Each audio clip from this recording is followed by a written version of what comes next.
Respecto de que vai pasar cos arquivos, é complicado de saber. Iso penso que quen ten que poñerse a pensar estrategias é unha mesma administración.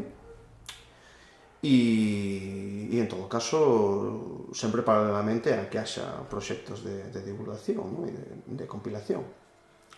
Se cadra aquí podemos meter como honrosa excepción a Lalá e salvando as distancias tamén todo o material de tradición oral que se levou ao luar, pero digamos que ten que haber algo alén diso por parte das institucións e, en todo caso, promover un sistema atraínte para os compiladores cederen, baixo as condicións que sexa, o material para que este a dispor de todos. Iso é, dende logo, un obxectivo desexable, non? É idóneo que todo o material este a dispor de todos, pero hai que ser conscientes de que a situación actual é que os arquivos están máis privados, polo tanto, haberá que ter algún tipo de negociación e, bueno. Creo que, dende o punto de vista de investigador, a situación é algo diferente.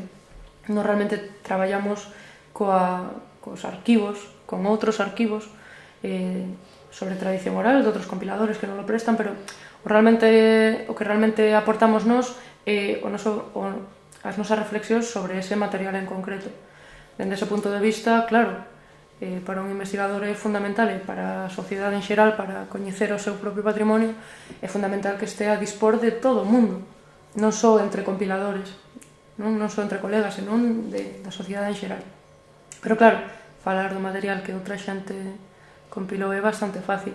Eu, como xa che digo, como endomusicóloga, o meu material que estea disponible para todo o mundo, das entrevistas que puiden facer. Tamén é certo que eu non me dedico a dar clases.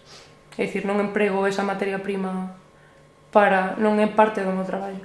Eu non transmito ese repertorio directamente. Eu traballo con el, o punto de vista diferente. Entendo que un dos motivos tamén, digamos, conflictivos dentro de todo isto.